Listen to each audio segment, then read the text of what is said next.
Hi everyone, welcome to the Cricut Crafter. Today I'm going to be taking you through how to make some die cut stickers.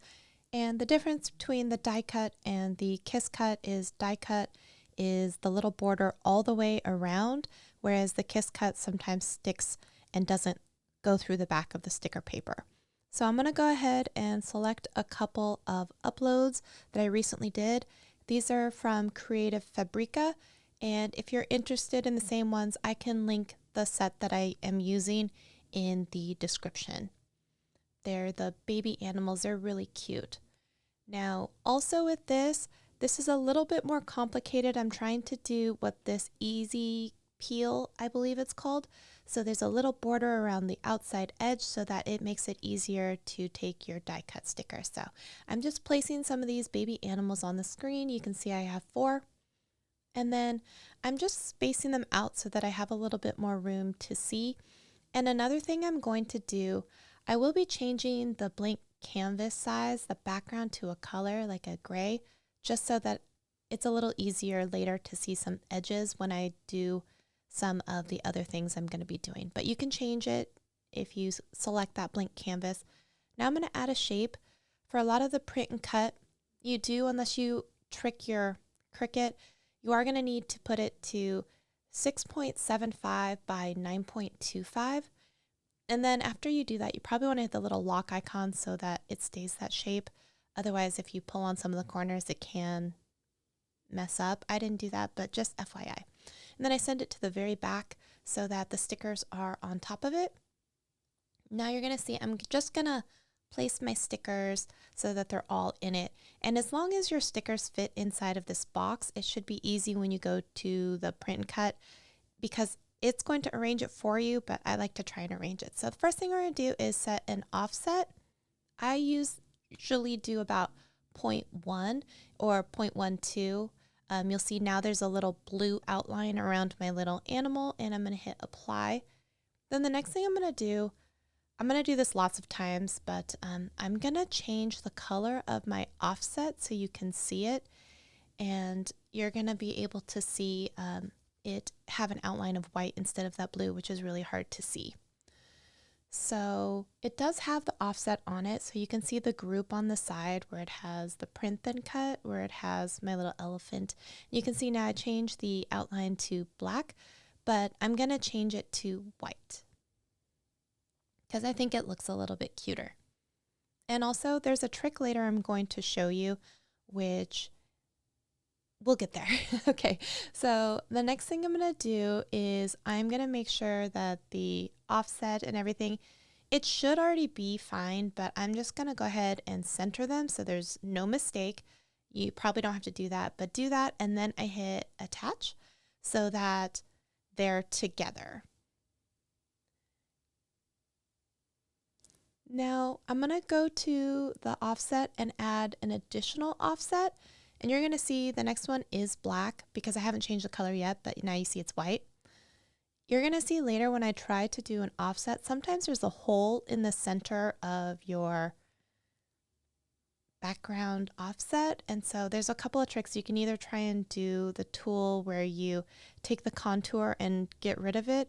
I'm going to show you later how you can just do an offset on the offset, and that can also help. So I don't know why, but then it moves where the offset is, or maybe that's just me and I'm doing something wrong, but I just make sure to take those 3 things, the offset, and the little sticker itself, and I'm going to arrange them in the center so that they're kind of on top of each other. And the reason that we're going to be doing this is that when we do that easy kiss peel later so that you can peel it off, we do want to have the machine make those extra cuts so that it does cut through. So that's why we do multiples of these offset and then the offset of the offset. Hopefully that makes sense.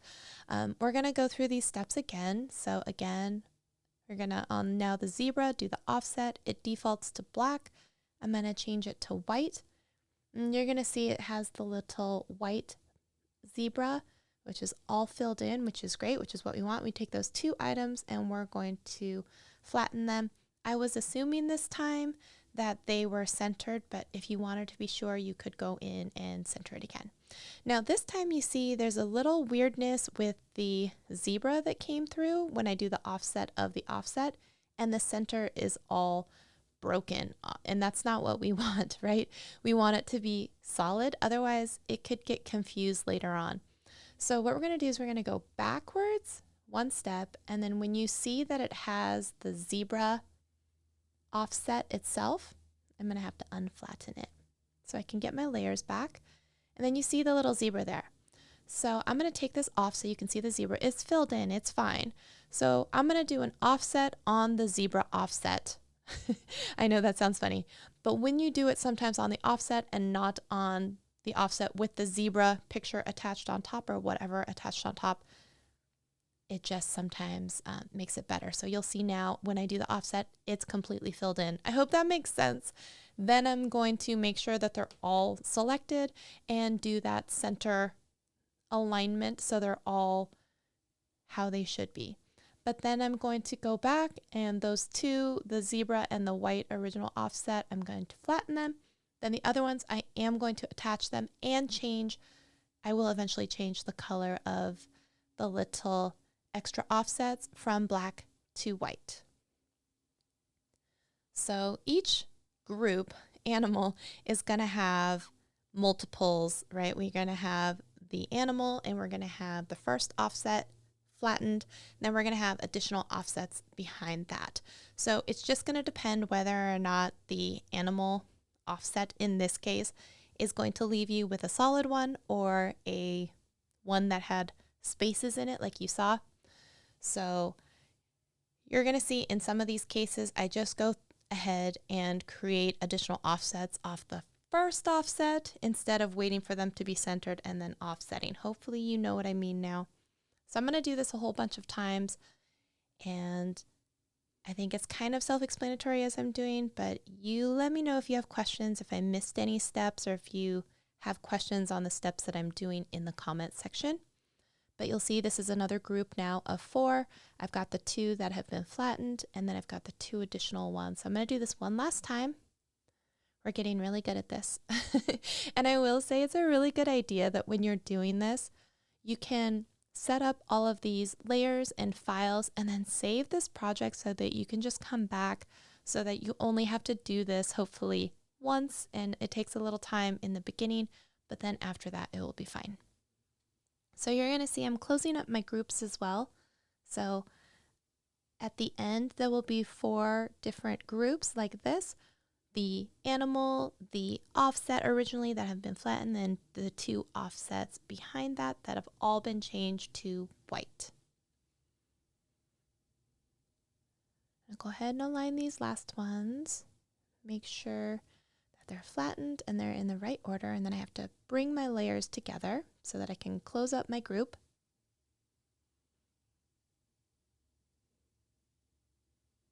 There we go. So now I have all 4 groups together. And when I close them out, you see on the side I have 4 groups, and I have my still square, which is my template for the largest area of the print and cut. So now I've got my 4 different animals. Now, if I've already done this, once they're already grouped, I'm going to go ahead and duplicate the entire group by selecting and then hitting duplicate. I tried to space them out vertically. Sometimes it's just easier to eyeball. I thought it would help, and it didn't really. So in this particular one, I'm just going to highlight them and then duplicate the whole stack. But I do also want to make sure that I don't have to resize the entire groups. So here I go again, and I'm just trying to make sure that they all fit on that square, which is that one that we set down, and at the end, we're going to hide it, so you're not going to see it at the very end, or you could delete it if you want to.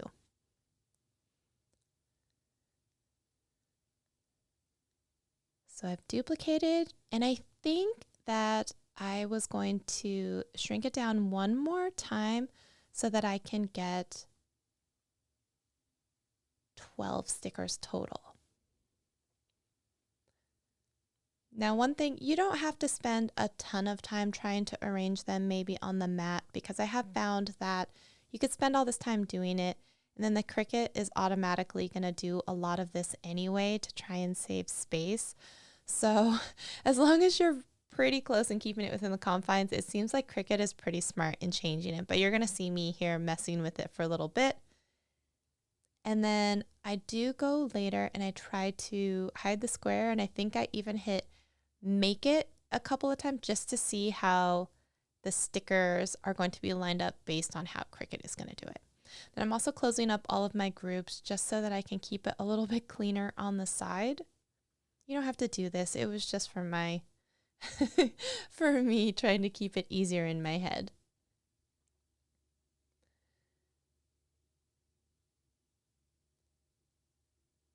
So I take all of these objects together, make sure that they pretty much fit into that square, and then you're gonna want to make sure that before you send it to the printer as well, you want all of those layers, and you're also gonna hit attach.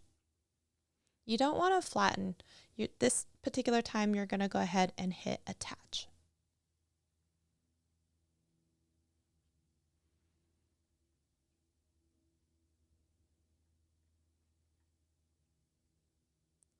And now I'm just erasing the visibility of the square, and when I hit make it, you're going to see that the order that I just laid out all those stickers is not necessarily the order that the printer has already, or Cricut has already deemed, so it's fine. But one thing you can do is you can move around the stickers a little bit on the preview screen, which I think is nice. So if they're a little bit close and you want to make sure they're a little farther apart, maybe it's easier for you when you're taking the stickers off the sheet or weeding or something, then that's something that you can do. And then later when you go hit continue, first you're going to go and connect this to your printer, and you're going to want to make sure that you hit the option for use the printer dialog, which will most of the time come up hidden behind the Cricut design space, so you'll need to look for that. So I selected my printer and I'm going to hit print. This is an inkjet printer, and I do have some inkjet sticker paper. I'm using matte in this example because I wasn't quite ready to dive into the glossy, because the glossy sometimes you have to tape down the edges with matte tape so you can see through it, and I didn't have any tape right now. So I'm turning off the two-sided, and I'm just making sure that I say what kind of paper I'm using. I'm using this sticker paper that's matte. So, and I'm turning the quality to best.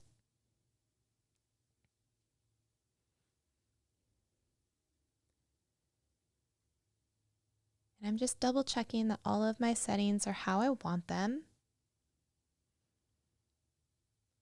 Now with a print then cut type of sticker, you're going to want to make sure that first you print it out and you don't have anything obstructing the big black border that's going around there, because Cricut will later use that to calibrate and do the cutting, so it needs to know the size. Now I've heard there's some tricks into getting your Cricut to do full page stickers. I haven't yet experimented with that, but if you want me to try it and then report back, I'm definitely willing to do that. We'll get there. But for this one, it is just going to be a print then cut. So first you'll print it out with your printer, and then I do recommend getting the light grip blue mat, because I did it on the green mat, just an old one that I thought was not that sticky, and it ended up ruining my mat. And you're going to see later in the video, it didn't go so well for me, but we'll get there to that too. I'll show you.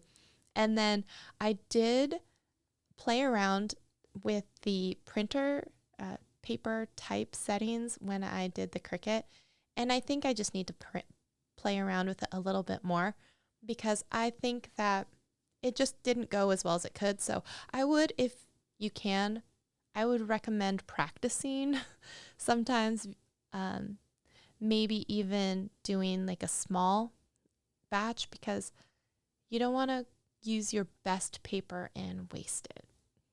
And after I'm done with the printing, I went ahead and stuck this on the standard mat, like I said. So I did order some blue light grip mats. And so if you're looking to get some light grip mat, I have put a link for them in the description so you can get some, so you don't ruin your mat like I did. and it is a little bit easier to take the stickers off of those. So I would highly recommend trying to use that, or maybe like an old, not as sticky green mat, but definitely if you can, if you're gonna do a lot of stickers, it's probably best to try the light grip mat. So I've laid it down on my Cricut and I'm feeding it into my machine. And then I think I've got my camera set up so I can do a little time lapse and show you the mat. So as you can see, the mat is down and I've loaded the stickers into my Cricut. I have definitely sped up this process because it probably took a good 8 minutes or so for the stickers to be cut out, and I'm sure you don't want to wait that long. But as you can see, it's going to go around each of the animals several times, and I'm going to show you why at the very end so you can kind of see what it looks like. Also, you want to make sure that your Cricut is in a pretty well lit area, because I've heard that if it's too dark and it can't really read those bars very well, that you can run into some issues. There is the ability inside of the menu to calibrate your cutting machine, and if it's the first time you're doing a print and then cut, it might be a good idea for you to go through those steps. And also, before you do your print, I like to check the bottom of my blade just to make sure there isn't any gunk or stickiness from the last set of stickers that I did. You can see that if you push down on the little silver part of where the blade is and the little cutter pops out the bottom, you can kind of just see if there's any sticker residue on it. And so sometimes cleaning that up can help a little bit. Now, the last thing I'm also going to mention is when you are taking your stickers off your mat, and hopefully you use a blue one, not the green one like I did, you don't want to try and peel the stickers off of the mat because it can cause some of your stickers to curl up, and you don't want that. You want them to be pretty straight. So it's easier sometimes if you kind of turn the mat over and then you peel the mat away versus trying to pull the stickers up off the front. So hopefully you know what I mean, and I'll show you an example, but it's not going to be a great example because obviously I broke my mat. But please don't do what I did, okay? So do as I say, not as I did in this video. Also, please forgive me for how dirty my mat is. Sometimes I put it on the carpet, and obviously I saw there's a lot of carpet and dog hair on this particular one, so don't judge me. This is real life. But I've got my trusty tweezers here. I'm watching YouTube, obviously, in the background there. Oops. And here you can see that the mat has been cut several times, or the sticker sheet has.